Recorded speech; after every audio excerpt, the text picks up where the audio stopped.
Congo Avenir. Mboka ya Bakongo. Ndeko. Mbote na bino nyonso bandeko balandi ya Congo Avenir Télévision. Merci na confiance na fidélité oyo bozala kana yango na chaîne na biso. Merci na présence na bino. Merci na confiance na fidélité. Merci na participation na bino. Na ndenge boza ko s'abonner na chaîne na biso, boza ko partager ba vidéo, boza ko liker la yango, ndé aussi le copé sabino. Merci mesdames et messieurs, bonsoir de partout où boza ko landa biso. Quelques nouvelles to ebiango que le pasteur Marcelo avait perdu sa femme depuis hier le 12 juin na Turquie et na ba minuit na le 13 juin ba minuit corps et c'est là qui kokoma awa na Kinshasa isa na morgue ya 50 nerfs et programme et outil déjà kobima recueillement isa ko salama donc matanga ndenge tolobaka matanga isa na salle collège Boboto donc na collège Boboto wana isa esika ba nyonso ba lingi ba kende ko participer, quoi assister, de qu'on bango pasteur Marcelo Libota Mobimba ou Bakufeli, ou à Bango ya Motuya, et ça dans le collège Boboto. Et le dimanche, veuillez mortuaire et cause à la stade Tata Raphaël, le lundi, et cause à la sortie du corps, donc levé du corps dans l'hôpital à cinquantenaire, et puis exposition dans le stade Tata Raphaël toujours, dans Sima et Kokende. Na cimetière donc tu éviter ce qui nécropole wana ba tchena noté. À part ça, le président de la République avant Tobanda à tout seigneur tout honneur vient aujourd'hui en ces jours de souffler encore une bougie à Bakisi lisusumbula moko na bomo inaye tika ete nzambe a pambola yo a pesa yo susumi kolo et belé na se ya mokilio na se ya mabele oyo apesa yo boanya na maele pote osalela ekolo oyo bolingo oyo zalaka na yango pona ko salela mboka na biso République démocratique du Congo seka ete Nzambe azala na yo apesa yo mikolo ebele parce que toza komona yango donc le chef de l'État a kokisi 61 ans donc matondo ezonga pa Nzambe awa batu mosusu baza ko négliger Félix Antoine Tshisekedi Tshilombo batu mosusu baza ko loba nyonso oyo basengeli eloba mapona ye mais na bamboka mosusu ba Félix Tshisekedi Tshilombo mboka mosusu il est considéré donc il est roi baza ko benga ye roi kutu batindi ba envoyé pour Félix Antoine Tshisekedi Tshilombo asila ko pesa programme na ye ya calendrier na ye baluka mukolo nini bayamba ye pour ba décorer parce qu'il y a roi grâce na ye grâce à médiation na ye grâce à ba conseil na ye grâce à vision na ye ndele loyo kimia ekoti na mboka au Tchad kimia ekoti na Tchad ba élection salami donc pour na bango Félix Tshisekedi aza roi ba ebite soki ba pesa ye nini yango basengi na ye dans toute humilité soki ya koki mkola kozala dispo akende ba décorer et kozala na avenue moko kuna na Tchad ba kopesa yango kombo ya avenue Félix Antoine Tshisekedi Tshilombo yango wana kaka eloko elobaka ke omoni eloko malamu baye baka yango kaka soki obungisi yango soki ozana yango oreba teke omoni onazana yango eza eloko malamu eza ya motuya mais lobi soki obungisi yango bokomi ko regretter yango wana bandeko Félix Antoine Tshisekedi Tshilombo il faut to batela ye lokola liki il faut ko batela ye lokola liki parce que azana mission ya munene na mboka oyo Félix Antoine Tshisekedi Tshilombo azana mission munene na mboka na kenkena na ye ya liboso. Il voulait asseoir son pouvoir. Azwa ko pesa volonté na baninga oyo baninga na baza ko tourner les dos bango kaka nde baza ko poignarder ye. Asala 2 ans au travail te likolo ya donc bitumba ko soit na entre FCC cash ti abundi tant que mobali.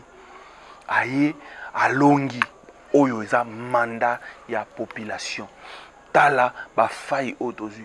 Le président de la République a bénéficié 6 mois pour Mokoka pour que le gouvernement et ça la nini et ya kobima 6 mois likolo ya constitution oyo ezalaki taillé sur mesure par ba politiciens oyo bazwa mboka na biso en otage, mboka na biso ekoma bien privé na bango.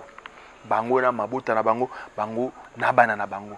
Mais tala moto ndenge wana volonté azana ngo bolingo oyo azana yango pona mboka, humanisme oyo azana yango biso moko toza ko reconnaître yango te. Ba mboka mosusu nde baza ko reconnaître yango. Yango bandeko na ngai, c'est le moment de reconnaître ce monsieur. C'est le moment ya ko battre la précieuse eloko oyo tozana yango likabo oyo nzama pesi biso. Sinon te lobby tokoya ko regretter pour rien.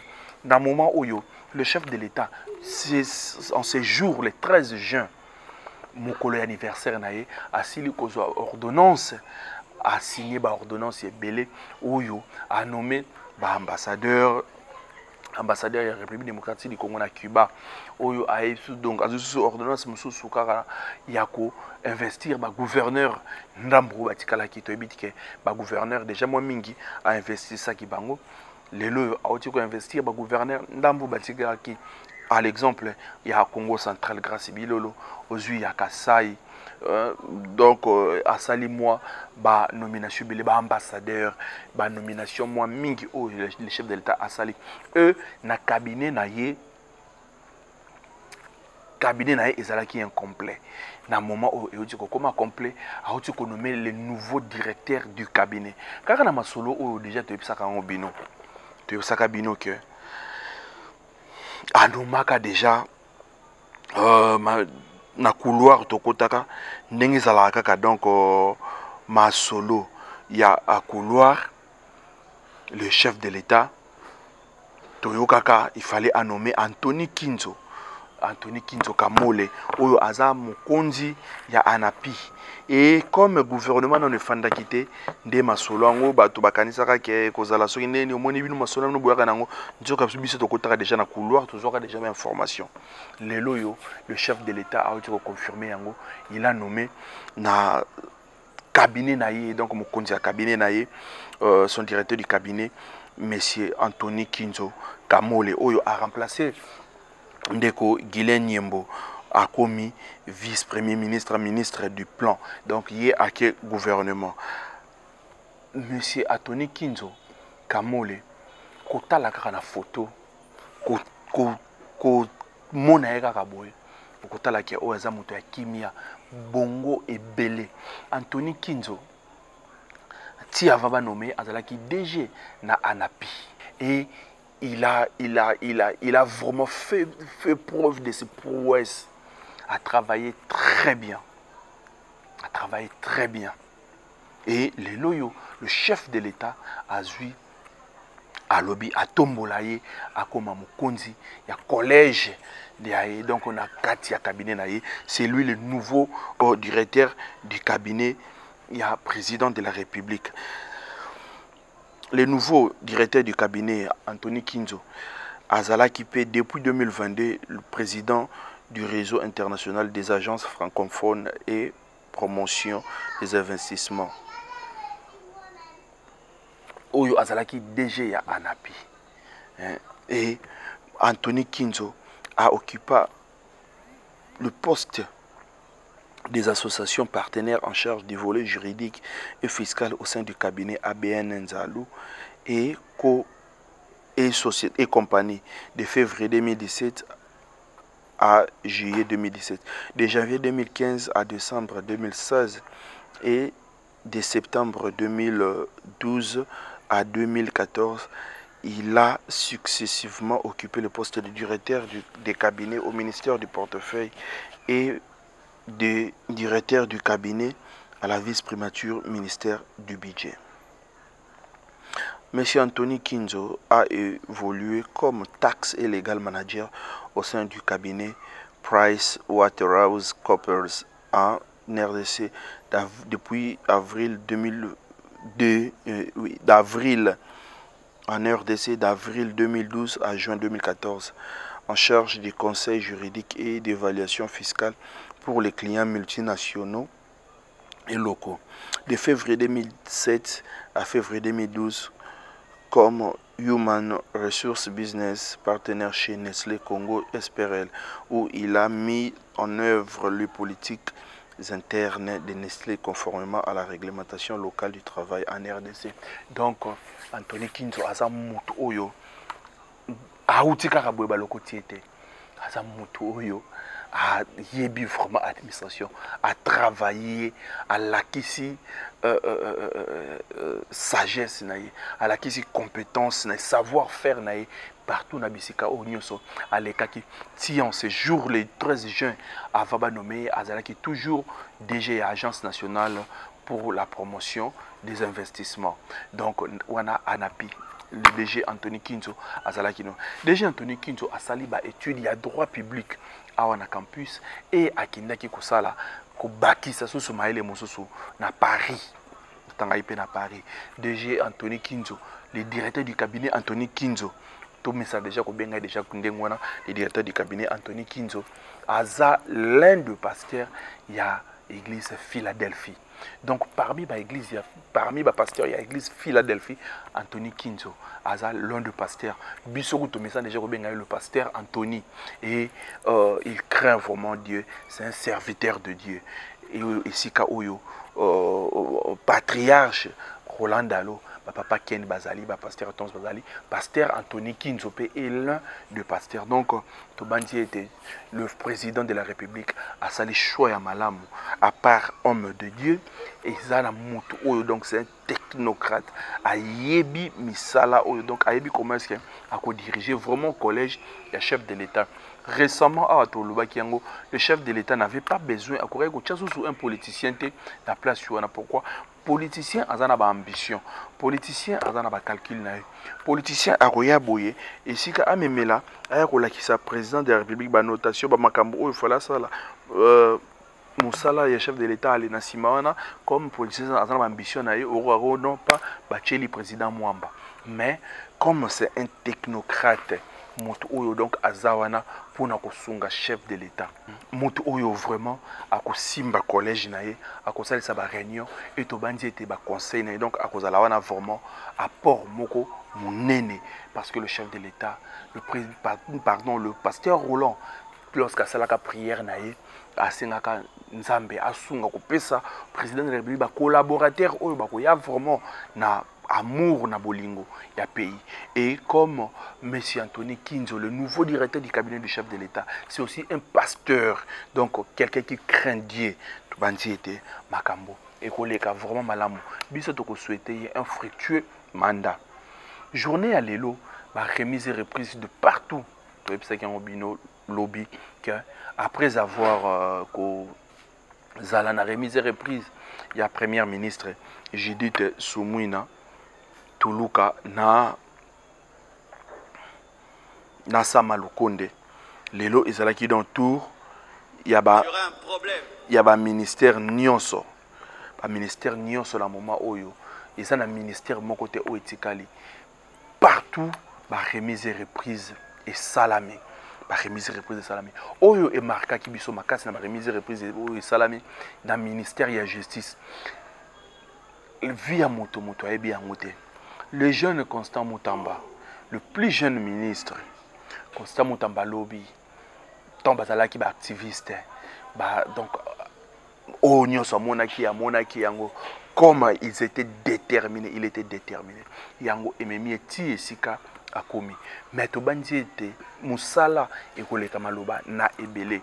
To moni wana aye na berger moko donc na mboa ya kanda yemo kasolo bango ke fini la récréation donc place au travail même lorsque bazako sala na remise et reprise na ministre Rose Mutombo Constant Moutamba zala qui on a vraiment blackité azo lié vraiment lino to bandi ete bango to bako sala musala malamu to moni wana Jean-Pierre Bemba zaki na défense basali remise et reprise aye koto na transport aye pas lui donc koto Didier Boudimbo na hydrocarbure basali remise et reprise aki na sport azui tomoni koto Jacques Chabani azui na intérieur tomoni koto yo na finance Fwamba azui donc Jean-Lucien Boussa a dit na portefeuille, donc partout va réviser et salamé.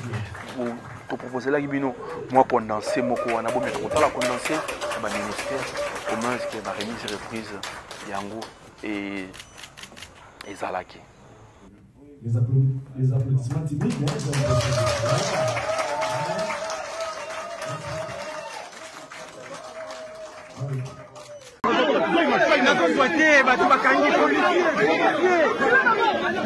Voilà.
En charge de la visée garde des Sceaux, Excellence, l'équipe de garde est ravie de vous accueillir et vous rendre honneur à l'occasion de votre visite de ce jour. Le gouverneur, commissaire adjoint, Bolongo, Claude.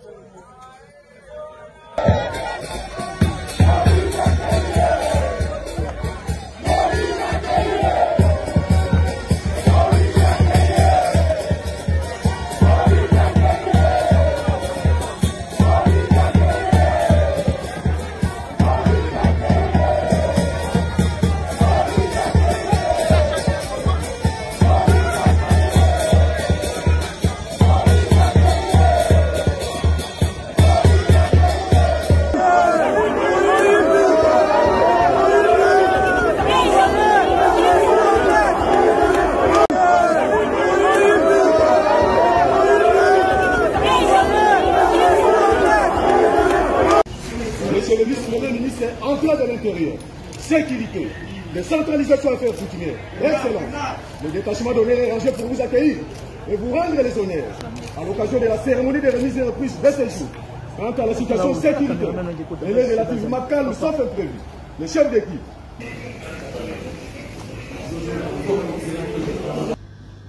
Sortons de nos fonctions ministérielles avec la conviction d'avoir défendu valablement la République en rendant utilement service au peuple congolais par nos actions et nos décisions.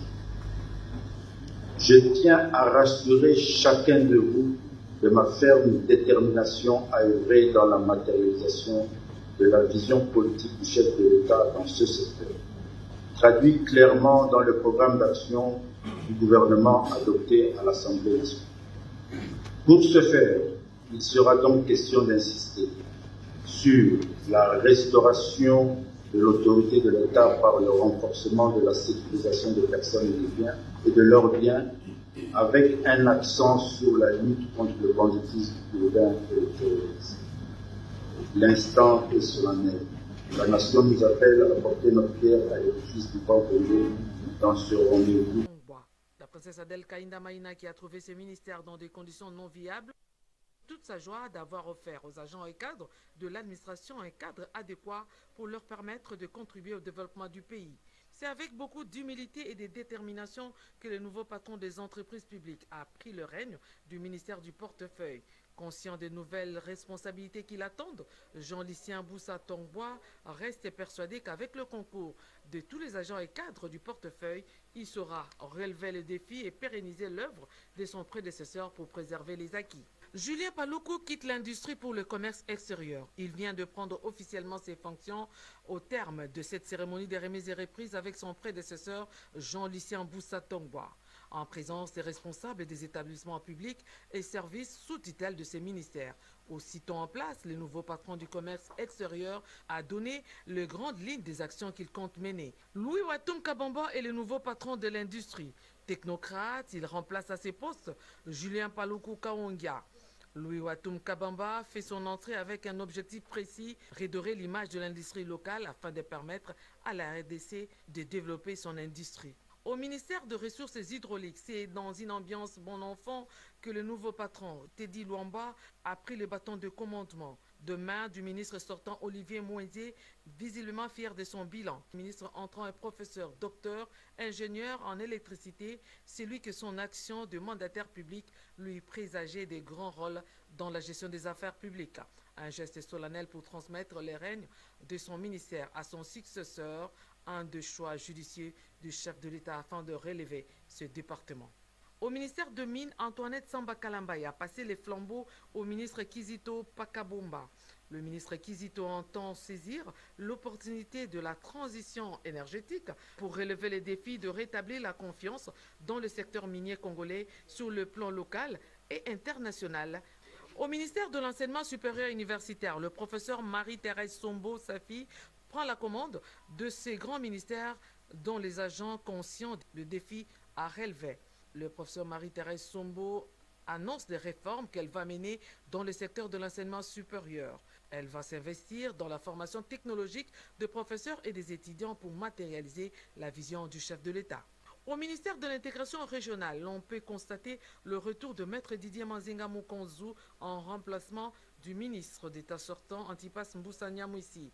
Ce dernier a rappelé à son successeur le rôle que joue ce ministère dans la recherche de la paix, notamment à l'est de la RDC. Auparavant, le nouveau patron de l'intégration régionale a procédé à la remise et reprise avec le ministre entrant du tourisme, Didier Mpambia Moussanga, à qui il a brossé le tas de lieux, de sites touristiques à réhabiliter, prendre en compte la situation carcérale, réduire les inégalités, de points essentiels qui ont marqué la cérémonie des remises et reprises entre le ministre sortant des Droits humains, Fabrice Pouela, et celle entrant, Chantal Tchambou, au siège du dit ministère. Les nouveaux visages du ministère des Droits humains, Chantal Tchambou, moins vita, s'est dit disponible et prompte à parachever l'œuvre initiée par son prédécesseur quant à faire le progrès sur les droits de l'homme en RDC.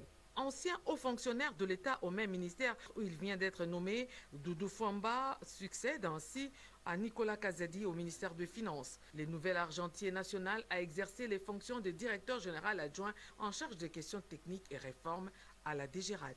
Au ministère de la Culture, le pouvoir a changé de main. Désormais, c'est Mme Yolande Elebe Mandembo qui va présider aux destinées de ces grands ministères pour la promotion de la culture congolaise. La remise des reprises s'est effectuée avec la ministre sortante Catherine Katungu-Foura.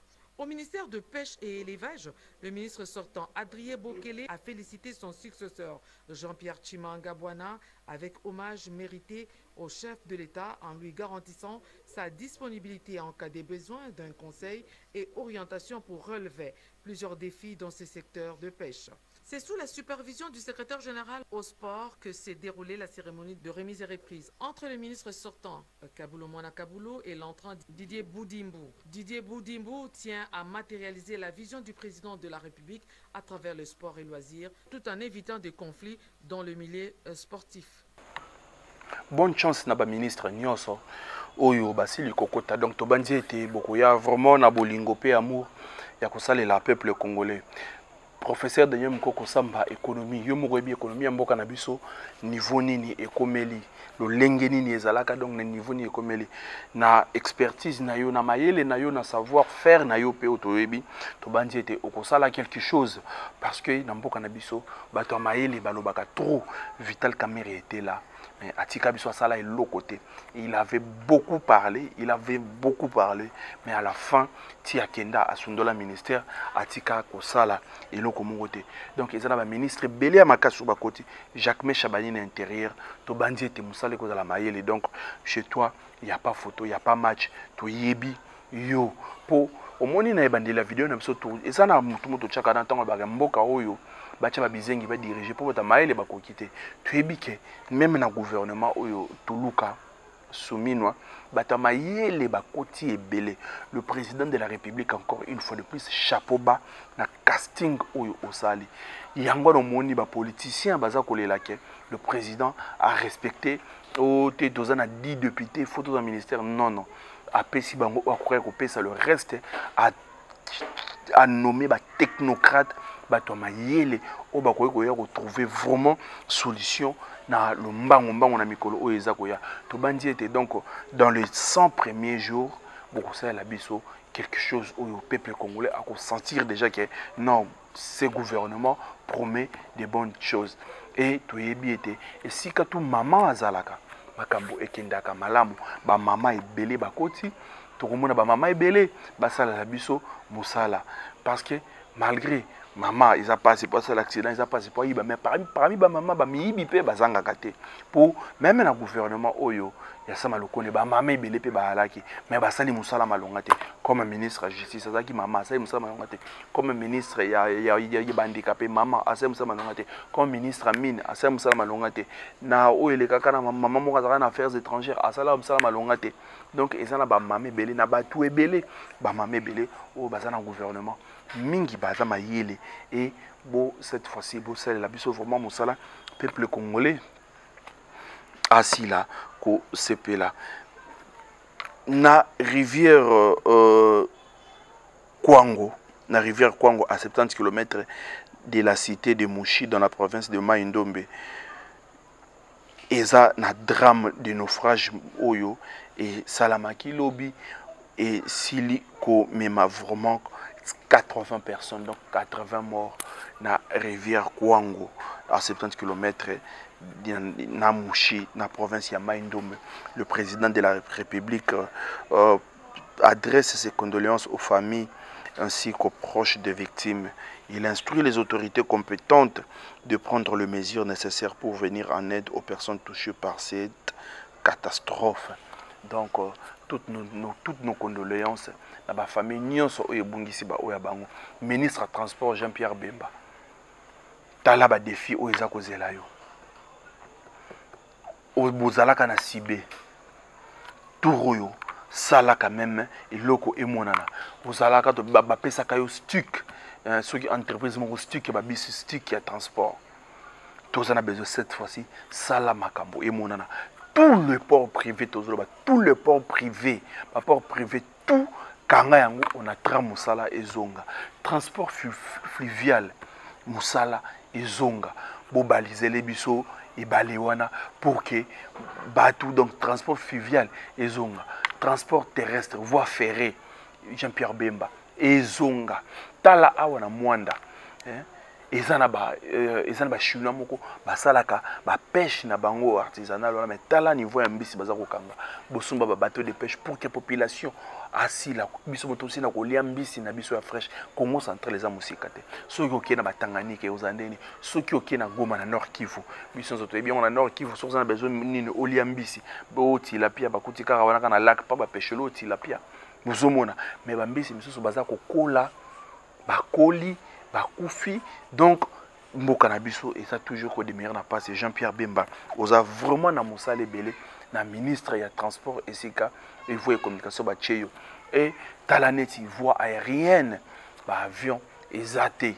Il faut Jean-Pierre Bemba. Ça là quelque chose. Moko na ici quoi Azali.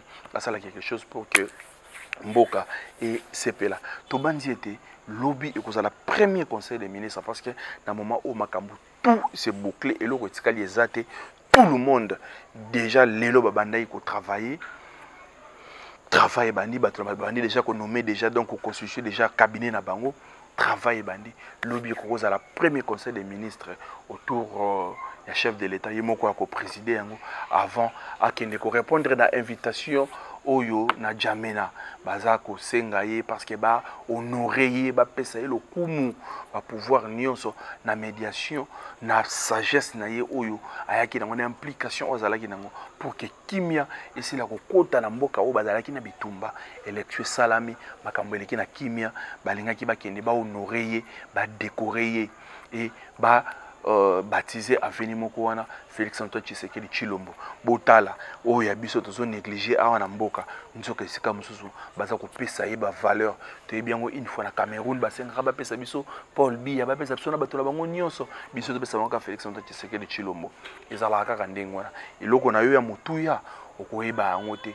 Oko remarquer que non ozalaki na eloko ya valeur soki kaka osili ko perdre yango. Mais biso ici la kozala ndenge wana te. Tika ete tosi encore kotombela mibu ebele na bougie ya sika na année ya sika année moko oyo chef de l'état auti ko bakisa na bomoi na ye. Donc lelo ezalaki pe le 13 juin anniversaire ya président de la République Félix Antoine Tshisekedi Tshilombo oyo akokisi 61 ans.